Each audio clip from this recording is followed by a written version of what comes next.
raamatu esituspaik oli valitud ühtaegu ootamatu ja tähendusrikas, endine Patarei vangla. Teose olulisusele viitab ka kohale saabunud seltskond, teiste seas president Toomas Hendrik Ilves ja mitmed välissaadikud.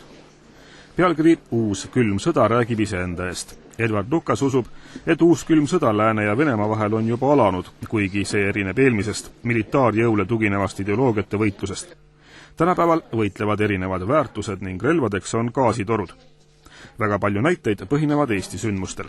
There's a lot about Estonia because I think Estonia is in the front line of the new Cold War. We saw during the Bronze Soldier episode last year this combination of Kremlin-sponsored riots and of the cyber attack and the propaganda offensive. And I think this was very worrying. And as usual, Russia overplayed its hand. Luckily, they screwed up, and they've screwed up a lot in the past. I'm worried what happens if they don't screw up.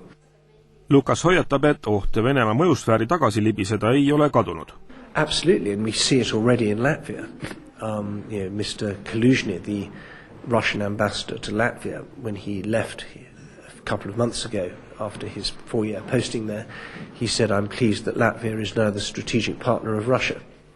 And this is not something that would make me happy if I was a Latvian, but we've seen the effect of weak politics and big money in Latvia. It's really quite worrying.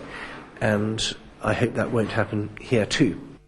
Ekspeaminister Mart Laar näeb raamatus väga olulist hoiatust läänemaailmale. Kindlasti on raamat kirjutatud selles lootuses, et see nii ei lähe. Kuid kui me tahame, et see nii ei läheks, on viimasene aeg läänel üles ärgata, seda olukorda tõsiselt võtta, õppida ka ajaloost ning astuda need sammud, mis on vajalikud, et see külm sõda ei tuleks. Ja kindlasti vaadates näiteks Läänemaad Bukaresti NATO tippkohtumist oleks see küll sinna kogunevatele riigijuhtidele väga vajalik lugemismaterjal.